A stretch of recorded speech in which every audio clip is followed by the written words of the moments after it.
हमेशा बंध एक तत्व है। तत्व का अर्थ ही जिसके जाने बिना प्रयोजन की सिद्धि नहीं होती, उसका नाम तत्व है। यद्यपि बंध अच्छा नहीं है, तत्व का अर्थ ऐसा नहीं कि जिसे तत्व कहा जाए तो वो कोई ग्रहण करने लायक ही हो, लेकिन तत्व मैंने ऐसी चीज कि जिसके ज्ञान के बिना हमारे इष्ट की सिद्धि नहीं होती। इष्ट की सिद्धि मैंने मुक्ति की सिद्धि, सुख की सिद्धि, जिसके बिना न हो। बंध को जाने बिना निर्बंध नहीं हुआ जा सकता। और उसमें भी सबसे पहले बंध का कारण क्या है, कारण को जाने बिना बंध का अभाव नहीं होता। जो जीव अपने बंध के संबंध में नहीं सोच सकता, उसके निर्बंध होने की बात कल्पना है। बंध क्या है, मेरे जीवन में बंधन क्या है और इस बंधन का कारण क्या है, इस बात की भी जिसे फुर्सत नहीं है, अवकाश नहीं है। बंध को सोचना नहीं, अपने वर्तमान जीवन के संबंध में सोचना, अपने अनादि जीवन के संबंध में सोचना और एकदम इस तरह सतर्क होना कि बंध सर्व कष्टों का कारण है। कहना चाहिए कि वो बंध स्वयं कष्ट रूप ही है, दुख रूप ही है। इसलिए बंध को जानते ही बंध के प्रति सतर्क हो जाए और सजग हो जाए कि अब बंध रहेगा नहीं मेरे जीवन में। उसको कहते हैं बंध तत्व का ज्ञान। जीवन में तो बंधनों को सब लोग जानते हैं, लेकिन हमारे अंतरंग जीवन में अर्थात आत्मा के साथ जो बंध है, उसे जानने की आवश्यकता जगत समझता ही नहीं। शरीर को बांध लिया जाए तो जीव को दुख होगा। यंच में, नरक में बाह्य बंधन अधिक होते हैं। जीव ये अनुभव करता है कि मैं बंध गया, और वही देव बन जाए तो ऐसा अनुभव करता है कि मैं स्वतंत्र हो गया, खुल गया। इसका अर्थ यह है कि वह केवल ये जो शरीर है जिसको आत्मा मानता है, उसके प्रगट बंधन को बंधन जानता है, और उसके साथ अगर कोई बंधन या परिकर न हो तो उसको वो आज़ादी मानता है। इसलिए उसका जो निज बंधन है खास, जिसके कारण उसे कष्ट है, वो अछूता रह जाता है। उस पर सोचने का भी प्रकरण पैदा नहीं होता। सचमुच आचार्य बंध अधिकार में वहाँ ले जाना चाहते हैं कि जहाँ आत्मा स्वयं है और उस आत्मा के साथ बंधन भी, वहाँ आचार्य पहुँचाना चाहते हैं। और वह बंधन चेतन के साथ है। स्वयं जो कष्ट अनुभव करता है तो ये इस बात का प्रमाण है कि उसके साथ कोई न कोई बंधन, परतंत्रता होना चाहिए। और उस परतंत्रता का रूप क्या है, इसे बंध अधिकार में आचार्य बताते हैं। एक उदाहरण से आचार्य ने बंध के कारणों को स्पष्ट किया है। क्या है, एक आदमी तेल का मर्दन करता है, शरीर चिकना हो जाता है, और उसके बाद वो विविध प्रकार की चेष्टा करता है। प्रकार तो कहते हैं उस आदमी को जो धूलि का बंध होता है, धूल चिपकती है, इसका कारण क्या है? उसमें 5 बातें बताई ना। उन 5 बातों में धूल चिपकने का कारण कौन सा? पहला तो बताया तेल का मर्दन, है ना, और इसके बाद तेल का मर्दन करता हुआ, ये तो पहला बताया। स्वभाव से ही बहुत सी धूलि में भूमि में रहा हुआ, धूल में रहते ही हैं लोग, कमरा हो वहाँ भी धूल है, इसलिए स्वभाव से ही मैंने उसके रहने के लिए धूल को छोड़कर कोई जगह नहीं है। ऐसी जगह जगत में नहीं है कि जहाँ धूल ना हो, इसलिए स्वभाव से ही बहुत सी धूलि में भूमि में रहा हुआ और शस्त्रों के व्यायाम रूपी कर्म को करता हुआ, शस्त्रों से व्यायाम करता हुआ अनेक प्रकार का और अनेक प्रकार के कर्मों के द्वारा सचित तथा अचित वस्तुओं का घात करता हुआ, ये सारा का सारा व्यायाम है, कोई उधमबाजी नहीं, सब है ना। व्यायाम के तरीके नहीं होते हैं, जैसे अखाड़े में लोग जाते हैं तो नहीं करते हैं, अखाड़े में सब करते हैं, कई वस्तुओं को उठाते हैं, पटकते हैं, भाटा उठाते हैं, उसको खींचते हैं, वो होता है वो शक्ति तोलने का, आपस में लड़ते हैं, वही समझ लें आप, उसमें क्या है, ये सब करते हैं वो। तो इसमें वो जो धूल धानी हो जाते हैं उसका कारण क्या? धूल से कुछ नहीं किया उन्होंने, धूल से कुछ नहीं किया, लेकिन ये जो धूल चिपकी है इसका कारण क्या है? ऐसा प्रश्न किया आचार्य ने, तब उसका उत्तर देंगे, अंत में दिया है ना कि वह धूलि बंध का कारण, ये उसमें से उस पुरुष के बंध का कारण कौन है? पहले जो स्वभाव से ही बहुत सी धूलि से भरी हुई भूमि है, वह धूलि बंध का कारण नहीं है, क्योंकि यदि ऐसा हो कि जिन्होंने तैलादि का मर्दन नहीं किया है, ऐसे उस भूमि में रहे हुए पुरुषों को भी धूलि बंध का प्रसंग आ जाएगा। जिन्होंने शरीर पर चिकनाई नहीं लगाई है, वे पुरुष भी स्वभावतः ही धूलि में भूमि में रहते हैं, लेकिन उनको धूल लगती नहीं, लगती है पर छूट जाती है, इसलिए उसको लगना नहीं कहते। लगना उसको कहते हैं जो चिपक जाए, चिपकती नहीं, चिपकने को बंद कहते हैं, आती चली जाए उसको बंद नहीं कहते। और शस्त्रों का व्यायाम रूपी कर्म भी धूलि बंध का कारण नहीं है, क्योंकि यदि ऐसा हो तो जिन्होंने तैलादि का मर्दन नहीं किया है, उनकी भी शस्त्र व्यायाम रूपी क्रिया के करने से धूलि बंध का प्रसंग आ जाएगा।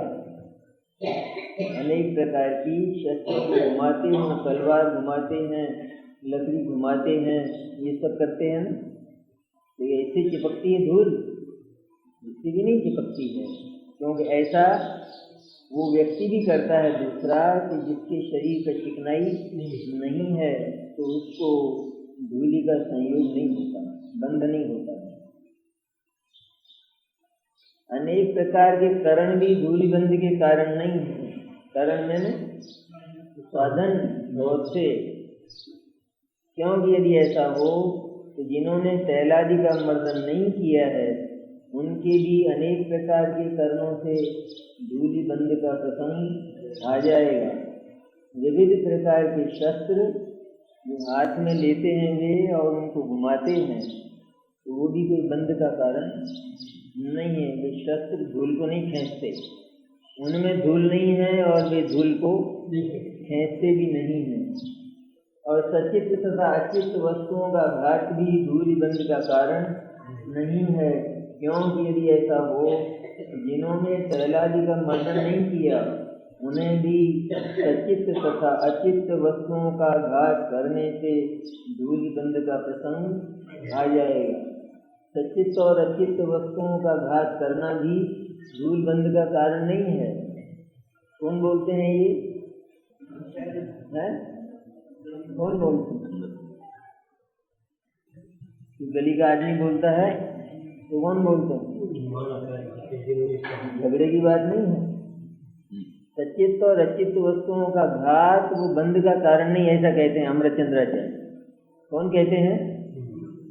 तो करो खूब हिंसा और क्या, खूब सचित वस्तुओं का घात करो। ये हुआ ना, इसका अर्थ नहीं हुआ? तो ये तो कहते हैं नहीं है वो, सचित और अचित वस्तुओं का घात बंध का कारण नहीं है। अब ये तो आचार्य हैं,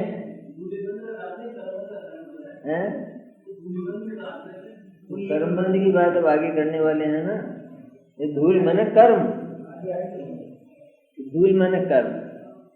यहाँ से ये कह रहे हैं कि वो व्यक्ति जो व्यायाम करता है वो अनेक प्रकार के वृक्षों को तोड़ देता है, झूल जाता है डालों से, और डाल टूट जाती है, जानबूझकर तोड़ता है अपना बल दिखाने के लिए। तो इससे चिपकता है क्या वो धूल? उसके कारण से वो भी बंध का कारण। गले उतरनी चाहिए बात, गले नहीं उतरती है। अरे रे रे राम राम, सचित वस्तुओं का हो वनस्पतियों का घात। और ये आचार्यों के वचन साधारण आदमी बोल देना तो लट चल जाए। ये जीवों का मारना बंध का कारण नहीं करे, जीव के मारने की नहीं है ये बात। क्या ये सचित में ना, जिसमें जीव है ऐसी वनस्पति, उसका नाम सचित है। वो सभी सचित हैं, जीव से जो भी है सचित है, वो भी बंध का कारण नहीं है। क्योंकि यदि बहुत मर्म सूक्ष्म है बात, क्योंकि यदि ऐसा हो तो जिन्होंने शैलादि का मर्दन नहीं किया उन्हें भी सचित तथा अचित वस्तुओं का घात करने से धूल बंध का प्रसंग आ जाएगा। जिन्होंने शरीर को स्निग्ध नहीं किया है, यदि वे सचित और अचित वस्तुओं का घात करते हैं और वे यदि बंध के कारण हों, धूल चिपकने के कारण हों, तो जिसने स्निग्ध नहीं किया शरीर को, उसके शरीर पर भी धूल चिपक जाएगी, लग जाएगी। लेकिन ऐसा नहीं होता है। इसलिए न्याय के बल से ही यह फलित हुआ। ये सब संस्कृत में है, ये जयचंद जी ने नहीं लिखा है, ये संस्कृत में है। इसलिए न्याय के बल से ही यह फलित हुआ।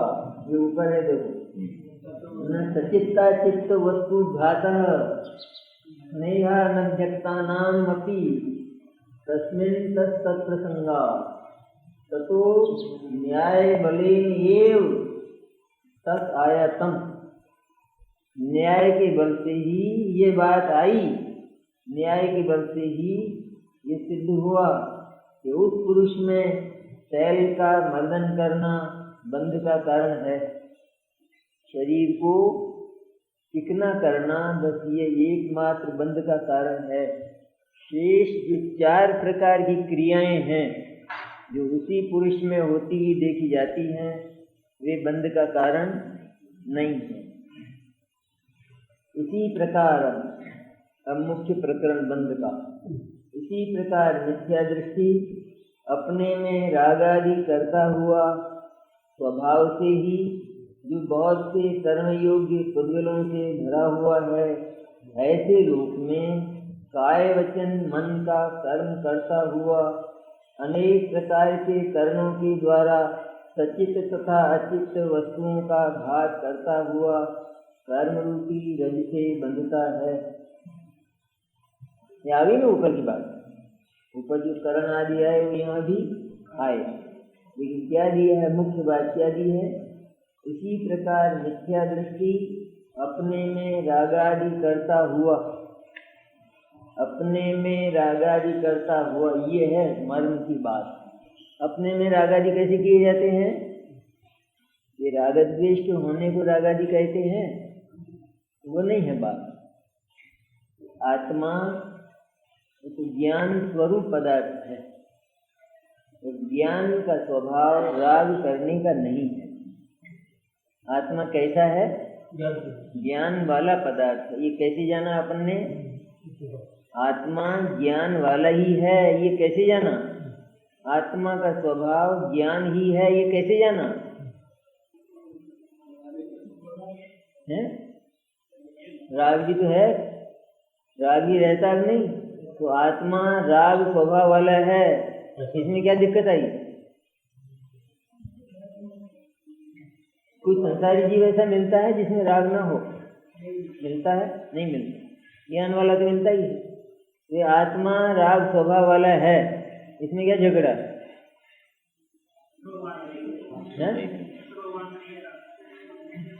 भगवान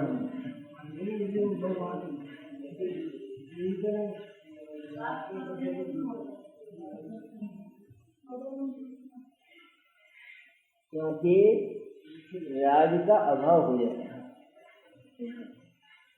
स्वभाव का अभाव नहीं होता। जैसे आदमी उसे नहीं कहते कि जिसको मलेरिया हो, उसका नाम आदमी नहीं है, वरना हमेशा ही मलेरिया रहना चाहिए। होता तो है मलेरिया, लेकिन वो मलेरिया के स्वभाव वाला नहीं है।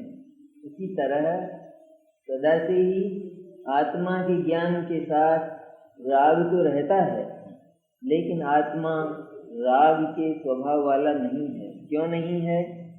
कि उसका स्वभाव जो ज्ञान है उसमें राग करने की ताकत नहीं।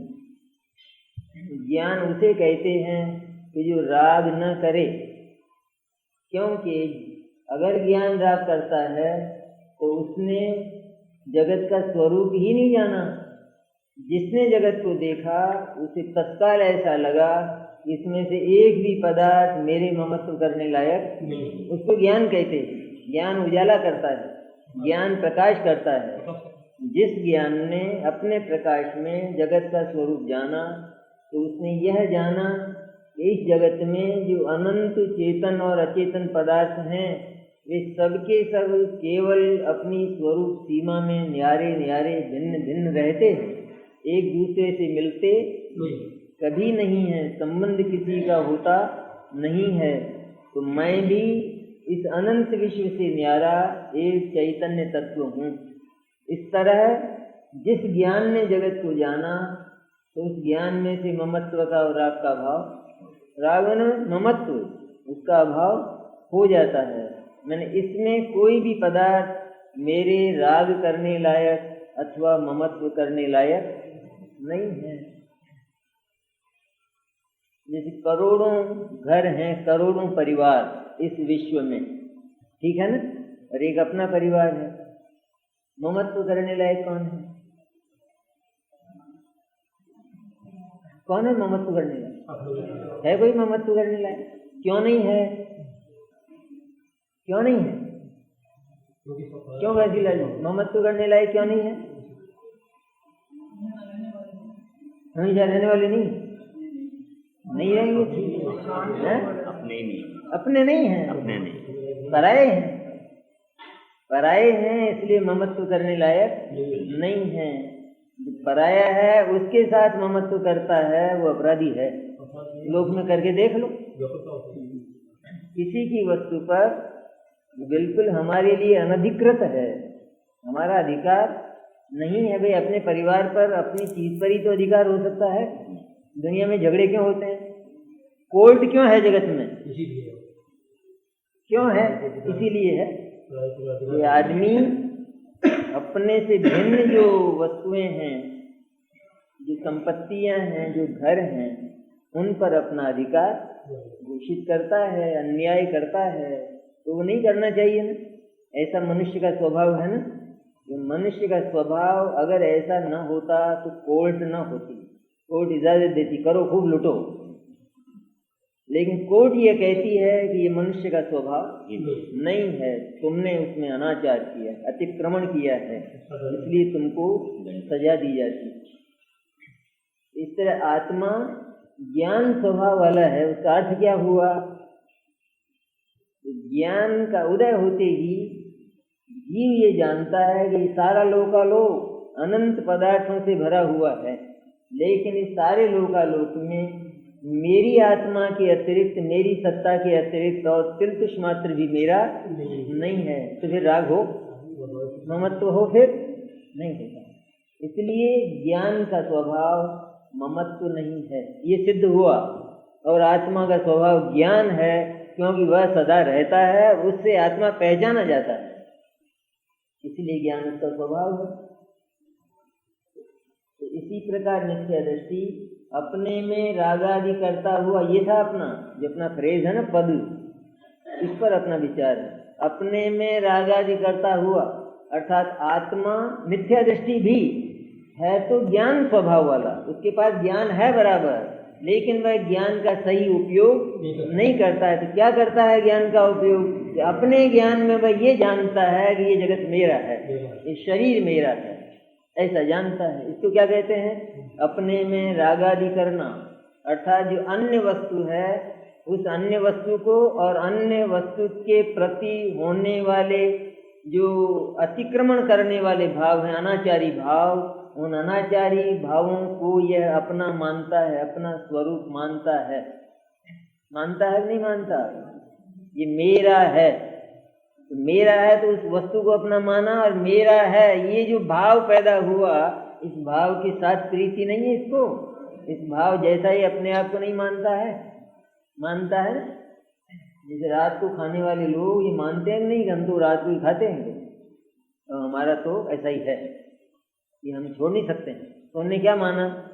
ये हमारे जीवन का स्वरूप ही है, तो हम छोड़ नहीं सकते। तो स्वरूप माना नहीं माना?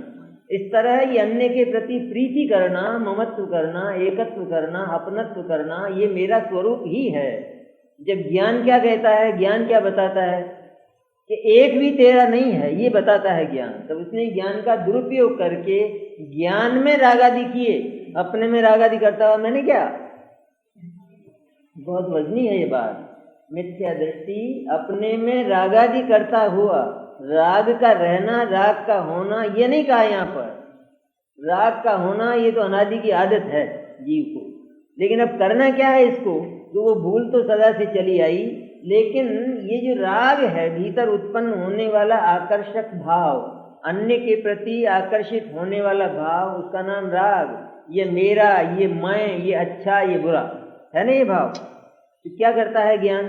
तो ज्ञान इस राग को अपनाता है, अर्थात यही मैं हूँ, ऐसा ही मैं हूँ, ऐसा जानता है। इसको कहते हैं अपने में रागादि करता हुआ, राग को छाती से लगाता हुआ, राग को आत्मा मानता हुआ, राग को आत्मा का स्वरूप जानता हुआ, इसको कहते हैं अपने में रागादि करना। केवल राग का होना मात्र रागादि करना नहीं कहलाता है। विकार तो भले ही,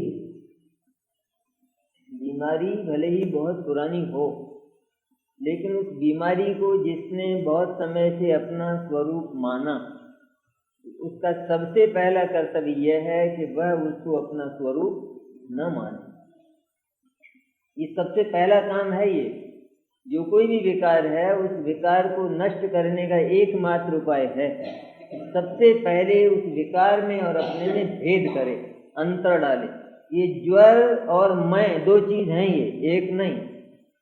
अगर एक मान लूंगा तो इसका नाश करना, इसको मिटाना संभव है मेरे में ही, पैदा मेरे में हुई, लेकिन है दो, एक नहीं। ऐसा जाने, ये आंख में होता है ना, वो मोतिया होता है ना, तो आंख वो कहाँ हुआ? आंख में ही हुआ ना, तो आंख का ही है, आंख का ही है ना, आंख ही है नहीं है। हर एक समझदार आदमी जानता है आंख में पैदा हुआ, लेकिन आंख का नहीं है, आंख नहीं है वो, पर आंख का घातक है, ऐसा जानते हैं। तो भेद कर लिया, भीतर ही भीतर अंतर डाल लिया ना, और है या नहीं? अभी है।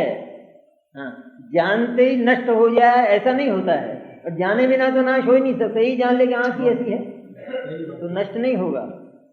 लेकिन सबसे पहला ये है मेरे में ही पैदा हुआ, इन दूसरी जगह से आया नहीं है, किसी ने चिपकाया नहीं है मेरे बाहर से, ये मेरे में हुआ है। लेकिन ये आंख नहीं है, आंख का रूप नहीं है ये, ऐसा जाना तो दो हो गए। दो हो गए मैंने अलग अलग हो गए, नहीं हो गए, लेकिन ज्ञान में दो हो गए। ज्ञान में इनको न्यारा न्यारा जान लिया गया, तो ये रह नहीं सकेगा। और जहाँ एक जाने तो वहां पर वो सदा से रहा हुआ है, अलग नहीं हो सकेगा। इसलिए मिथ्या दृष्टि अपने में रागादि करता हुआ, मिथ्या दृष्टि अज्ञानी राग आत्मा का स्वरूप न होने पर भी अपने ज्ञान में राग को आत्मा, आत्मा का स्वभाव, आत्मा का धर्म, आत्मा का कर्तव्य जानता है। हम नहीं जानते। अब ये तो साहब गृहस्थी हैं जी, परिवार का पालन तो हमारा धर्म है ही, ऐसा नहीं जानते। ये धर्मात्मा ऐसे, तो परिवार का पालन तो हमारा धर्म है, फर्ज है। परिवार का पालन धर्म है, देखिए कहाँ तक करते हो, ये तुम्हारा धर्म कहाँ तक निभाते हो। और वो धर्म भी क्या जो निभे नहीं, आज तो निभे कल नहीं निभे, उसका नाम धर्म है। धर्म तो उसको कहते हैं कि जो सदा हर परिस्थिति में निभे, क्योंकि धर्म तो सुख देने वाला होता है। ऐसा भी धर्म क्या जो आज तो हर कल फिर उससे हमेशा के लिए वंचित हो जाए। जो परिवार का पालन करना धर्म है, तो ऐसे जीव को परिवार मिलता ही नहीं। मिलता तो है, बहुत बड़ा मिलता है, निगोद में मिलता तो है, अनंत मिलते हैं, अनंत। लेकिन वहाँ ये भी सोचने की फुर्सत नहीं है कि ये मेरे पास वाला दुख पा रहा है, इतना कष्ट है। ये तो नियम है, लोक का नियम, कुदरत का नियम भी है, तो यहाँ अध्यात्म का नियम तो है ही। अपने से भिन्न जिस किसी पराई वस्तु के साथ जीव अपना संबंध मानेगा, उससे वह निश्चित रूप में वंचित कर दिया जाएगा, ये पक्का है। वो उसे फिर आगे मिलने वाला नहीं मिलता। देव को ही नहीं मिलता है। देव लिपटता है वहां जाके, बुरी तरह लिपटता है। ये लिपटते हैं ना, ये उपवास करने वाले दूसरे दिन लिपटते नहीं थाली से, और पहले दिन भी चिपक जाते हैं। और उस दिन तो रहना ही पड़े, क्या करें। तो पहले दिन भी 2 घंटे तक उठते नहीं है, फिर कुछ लिया फिर सो गए, फिर कुछ लिया, उठते नहीं है, खड़े नहीं होते। खड़े हो जाए तो भंग हो जाए, सो जाए तो भंग नहीं हो। 2 घंटा खाने में बीतता है, फिर इसके बाद उपवास करते हैं। फिर दूसरे दिन अगर कोई व्रत करना हो, वो एकादशी हो, तो फिर 2 घंटे चाहिए। पहले मिर्च पताशे लिए, फिर इसके बाद दूध लिया, इसके बाद दाल का झोल लिया, फिर इसके बाद हलवा लिया, इसके बाद फिर 2 घंटे इसमें लगते। देखा है हमने, तो इस आलोचना थोड़ी होता है। इस तरह जैसे बहुत समय का भूखा वो भोजन पर झपटता है, इस तरह से देवगति में जाकर अज्ञानी जीव भोगों पर झपटता है। और अंत में यह होता है कि वह उन सबसे वंचित कर दिया जाता है, एकेंद्रीय होता। मेरे कितनी दुर्दशा, कितनी दुर्दशा नहीं है, भयंकर दुर्दशा नहीं है। तो जैसे पहले कोई सम्राट रहा हो और इसके बाद दर दर का भिखारी हो गया और उसको टुकड़े मिलना भी मुश्किल हो गया, ऐसी दुर्गति होती। ये इसका कारण क्या है? इस दुर्गति का कारण केवल एक बात, भोगों पर जीव का कोई अधिकार नहीं है, और दूसरी बात कि भोगों से जीव को कुछ मिलना ही नहीं है, क्योंकि जितना कुछ आनंद चाहिए वह सबका सब इसके भीतर ठसाठस भरा है, और ये अनधिकार चेष्टा करता है, उसका परिणाम ऐसा होता है।